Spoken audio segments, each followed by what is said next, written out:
കേന്ദ്ര സെൻസർ ബോർഡിന്റെ ആദ്യ ഇര താനെന്ന് സംവിധായകൻ MB പത്മകുമാർ ടോക്കൺ നമ്പർ എന്ന ചിത്രത്തിലെ കേന്ദ്ര കഥാപാത്രത്തിന്റെ പേര് ജാനകി എന്നത് മാറ്റി ജയന്തി എന്നാക്കാൻ തന്നെ നിർബന്ധിച്ചതായി ജാനകി സ്റ്റേറ്റ് ഓഫ് കേരള സിനിമയ്ക്ക് വേണ്ടി വാദിക്കുന്ന ഒരാളും അന്ന് തനിക്ക് വേണ്ടി നിന്നില്ലെന്നും MB പത്മകുമാർ പറഞ്ഞു.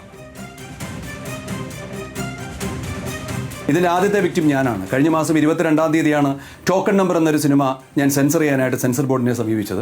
അവിടെ ഇതേ വിഷയം ഞാൻ നേരിടേണ്ടി വന്നു. അതിൻ്റെ രണ്ട് കഥാപാത്രങ്ങൾ ജാനകിയും ഏബ്രഹാമും.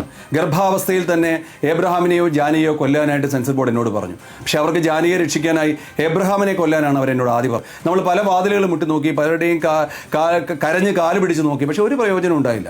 എന്നീ സമൂഹത്തിൽ JSKയ്ക്ക് വേണ്ടി വാദിക്കുന്ന ഒരാളും എനിക്ക് വേണ്ടി നിന്നില്ല എന്നുള്ളതാണ് ഏറ്റവും വലിയൊരു സത്യം, ദുഃഖകരമായൊരു സത്യം. നമ്മുടെ ഈ സമൂഹത്തിൽ പലരും ചോദിക്കാറുണ്ട് നമ്മൾ ഓരോരുത്തരും സേഫ് ആണോ എന്ന്. സേഫ് അല്ല എന്ന് തന്നെ പറയും ഞാൻ. കാരണം അതൊരു ഗവൺമെൻറ്റിൻ്റെ കുറ്റമല്ല. ഗവൺമെൻറ്റിനെ പ്രീതിപ്പെടുത്താൻ ഇടയിൽ നിൽക്കുന്ന ചിലരുടെ ചില ചിന്തകൾ, ക്രൂരമായ ചിന്തകൾ മാത്രമാണ്. ഒരിക്കലും ഞാൻ ഗവൺമെൻറ്റിനെ പോയിന്റ് ചെയ്യുന്നില്ല. കാരണം ഗവൺമെൻറ് ഇത് അറിഞ്ഞുപോലും ഇല്ല എന്നുള്ളതിന് വ്യക്തമായ തെളിവ് എൻ്റെ കയ്യിലുണ്ട്.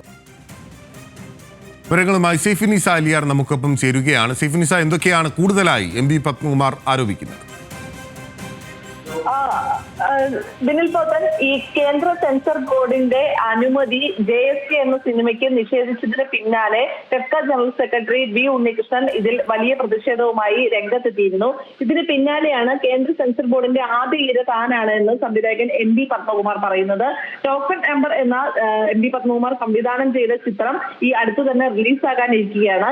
ഈ സിനിമ കഴിഞ്ഞ മാസം സെൻസർ ബോർഡിന് മുമ്പാകെ, അതായത് സംസ്ഥാന സെൻസർ ബോർഡിന് മുമ്പാകെ പ്രദർശിപ്പിക്കുകയും അവിടെ നിന്ന് അനുമതി ലഭിച്ച ശേഷം കേന്ദ്ര സെൻസർ ബോർഡിലേക്ക് സമർപ്പിക്കുകയും ചെയ്തിരുന്നു.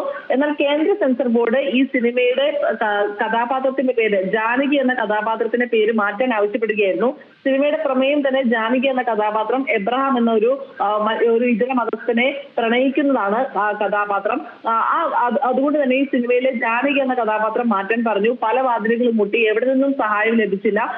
ഇപ്പോൾ ഈ JSK സിനിമയ്ക്ക് വേണ്ടി വാദിക്കുന്ന ഒരാളും തനിക്ക് വേണ്ടി സംസാരിച്ചിരുന്നില്ല.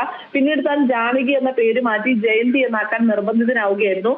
അതിനുശേഷം ഉപാധികളോടെയാണ്, ഇപ്പോഴും കുറെ ഉപാധികൾ വെച്ചുകൊണ്ടാണ് ഈ സിനിമ തിയേറ്ററുകളിലേക്ക് പ്രദർശിപ്പിക്കാൻ പോകുന്നത് എന്നുമാണ് MB പത്മകുമാർ പറയുന്നത്. നിരവധി നല്ല സിനിമകളുടെ സംവിധായകൻ കൂടിയാണ് MB പത്മകുമാർ.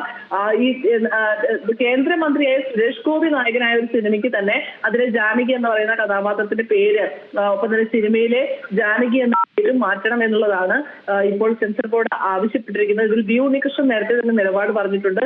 96 ഇടത്താണ് ഈ സിനിമയിൽ ജാനകി എന്ന പേര് സുരേഷ് ഗോപി എന്ന കഥാപാത്രം മാത്രം ഉപയോഗിക്കുന്നത്.